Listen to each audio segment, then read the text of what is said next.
तो hey guys, कैसे हो आप सभी लोग। Welcome back to my channel एजी अनाई मांगा। तो गाइस, आज मैं एक्सप्लेन करने जा रहा हूँ बुक ऑफ एस्पर के एपिसोड नंबर 419 को, जो कि काफी ज्यादा अमेजिंग होने वाला है। इसीलिए पहले ही वीडियो को लाइक शेयर कमेंट सब कुछ कर डालना। बाकी जिन लोगों ने भी अभी तक इसके पिछले एपिसोड को नहीं देखा है, तो मैंने उस एपिसोड का लिंक इस वीडियो के नीचे डिस्क्रिप्शन में दे दिया। आप लोग जाकर के पहले उस एपिसोड को देख लीजिए। और जिन लोगों ने ऑलरेडी देख रखा है, तो उनके लिए शुरू करते हैं हमारा आज का ये वाला एपिसोड। तो अब इस एपिसोड की स्टार्टिंग हमारे ल्यूकलैंड के मेंशन से होती है, जहाँ पे कि यूनहाई, यंग मिस जिया, सर्लिंग और एल्डरली जूफेन के आने का इंतजार कर रहे होते हैं। जूफेन उनके सामने आता है और अपने साथ में प्राइम मिनिस्टर जुगे और यूमिंग को लाया होता है और उन लोगों को इनके बारे में क्लैरिफाई देते हुए उनसे कहता है प्राइम मिनिस्टर जुगे अब से हमारी साइड पे हैं, जबकि ये दूसरा वाला ये हेल वैली का एडवाइजर है और ये भी अब से हमारे साथ है। तो अब इधर जूफेन की ये सारी बातें सुनने के बाद में मिस जिया थोड़ा अनईजी फील करते हुए अपने मन में कहती हैं कि स्टीवर्ट जू वापस आए हैं अपने साथ में और भी ज्यादा टैलेंट को लेकर के, और ये जिसको भी अपने साथ में लाए हैं वो कोई ऐसा वैसा नहीं बल्कि इंपीरियल फैमिली के चारों पिलर्स का हेड है। सचमुच स्टीवर्ट जू का भर्ती करने का स्टाइल बिल्कुल ही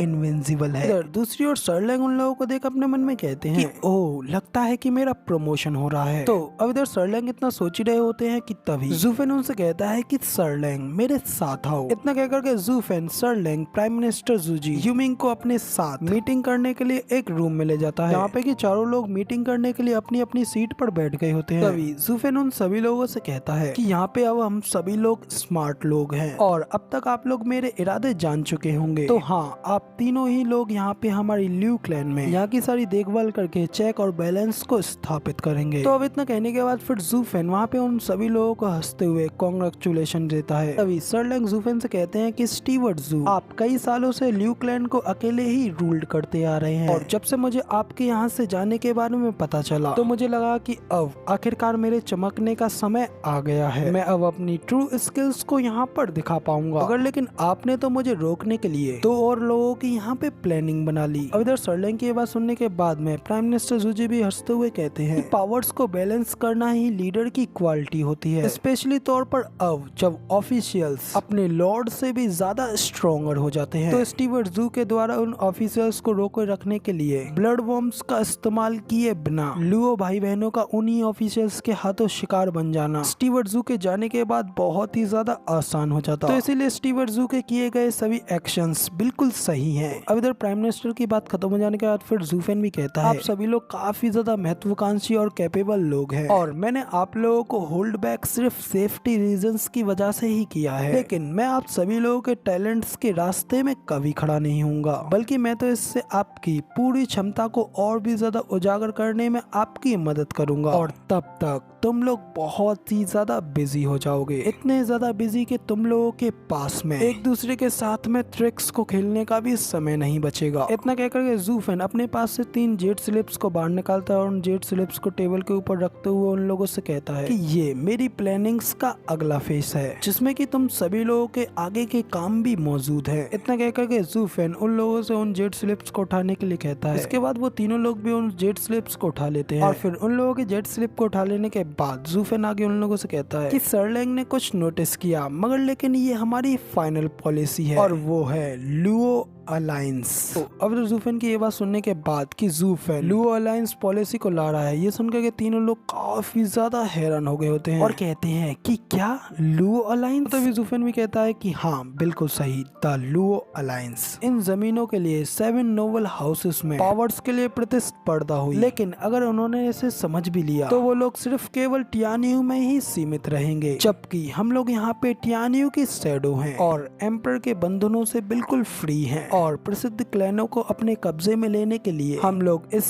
नेशन की सीमाओं से भी परे जा सकते हैं और एक विशाल पुरुष बनने के लिए बिना किसी सीमा के ग्रो और ग्रो करते जाओ, इतना कि यहाँ तक कि अपर सेक्टों के लोगों ने भी ऐसा कभी नहीं देखा होगा। तो अब जूफेन की ये सारी बातें को सुनने के बाद में सर्लिंग, प्राइम मिनिस्टर जूजी और यूमिंग, वो तीनों के तीनों जूफेन के सामने अपने आप को बहुत ही ज्यादा छोटा देख रहे होते हैं और उसकी इन सारी बातों को सुनने के बाद में काफी ज्यादा हैरानी से जूफेन को देखने भी लगते हैं। तब प्राइम मिनिस्टर जू जी जूफेन से कहते हैं, स्टीवर्ट जू, ये सब कुछ तो बहुत ही ज्यादा बड़ा है। नेशन के बैरियर्स को तोड़ करके बाहर के क्लैंस को अपने में शामिल कर लेना, इससे तो हम लोग इस नेशन की सीमाओं के बाहर खुद में एक ऑर्गेनाइजेशन बन जाएंगे। हम लोगों के पास में अनगिनत लोग और अनगिनत रिसोर्सेस होंगे। तब यहाँ तक हम लोग वेस्टर्न लैंड तक भी अपना कंट्रोल कर पाएंगे और इस शैडो में रह करके यहाँ तक कि हम लोग एक सुप्रीम पावर भी बन सकते हैं। तो जूफेन कहता है कि हाँ, और केवल हम ही ये सब कर सकते हैं, क्योंकि अब हम लोग इस एम्पायर की शैडो हैं और हम लोग इसके कंट्रोल से बाहर हैं। तो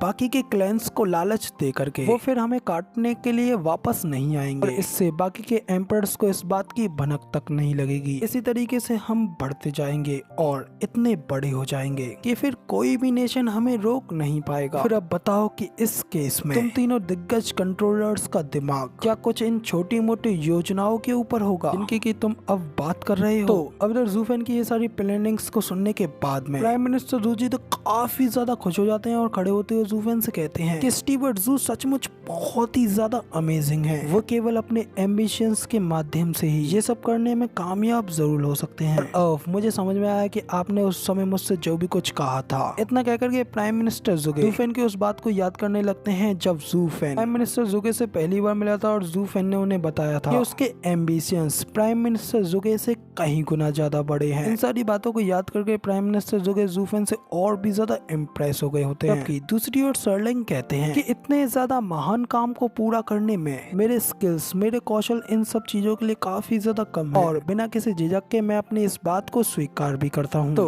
अब तभी जूफेन उनसे कहता है, द ल्यू क्लैन अलायंस के प्रोजेक्ट की जानकारी अभी सिर्फ और सिर्फ केवल हम चारों को ही इस बात की जानकारी है और हमारा ये ल्यू क्लैन अलायंस प्रोजेक्ट ये उन हाउसेस को जो कि फिर से अपनी विरासत को बनाने के ऊपर तुले हुए हैं, ये उन लोगों को लाभ की बजाय नुकसान जरूर पहुंचाएगा और मैं बिल्कुल उस सेम केओस को देखना नहीं चाहता जैसा कि केओस 7 हाउसेस के समय पर हुआ था। तो अब तुम तीनों ही लोग बहुत ज्यादा बुद्धिमान व्यक्ति हो, तो तुम्हारा पहला टास्क ही ये होगा कि तुम लोगों को उन सभी हाउसेस को जो कि अपना फिर से पूर्ण निर्माण करना चाहते हैं, तुम लोगों को उन लोगों की इस प्लानिंग को त्यागने में उनकी मदद करनी होगी और उन सभी लोगों को हमारा ल्यू अलायंस का सबसे पहला सपोर्टर बनाना होगा। अब इधर इतना कहकर के जूफेन उन सभी लोगों को उनका पहला टास्क दे देता है। तो तभी यूमिंग कहता है, रिवर्स फिजियोलॉजी इतनी भी ज्यादा आसान नहीं होगी, तो उन लोगों को ल्यू अलायंस में शामिल करना इतना भी आसान नहीं होगा। तो अब इधर यूमिंग की ये बात सुनने के बाद में जूफेन भी थोड़ा शांत हो जाता है। फिर इसके बाद जूफेन वहाँ से जाते हुए उन लोगों से कहता जाता है कि अब मैं यहाँ से जा रहा हूँ, आप लोग अच्छी तरीके से एक दूसरे के स्कोप्स को हैंडल कर सकते हैं। ना कहकर के जूफेन वहाँ से जाने लगता है और इसी के साथ हम लोग हमारे ये वाले एपिसोड का यहीं पे एंड करते हैं और अब इसकी थोड़ी सी स्टोरी और रह गई है जैसे कि मैं इसके नेक्स्ट पार्ट में कवर करूंगा। फिलहाल वीडियो पसंद आई हो तो यार एक लाइक कर देना, साथ ही कमेंट करके जरूर बताना कि आपको हमारा ये वाला वीडियो का एक्सप्लेनेशन कैसा लगा और आगे भी ऐसी अमेजिंग वीडियोस को देखने के लिए चैनल को सब्सक्राइब जरूर से कर देना। शुक्रिया। मिलते हैं इसी के साथ इसके अगले पार्ट में।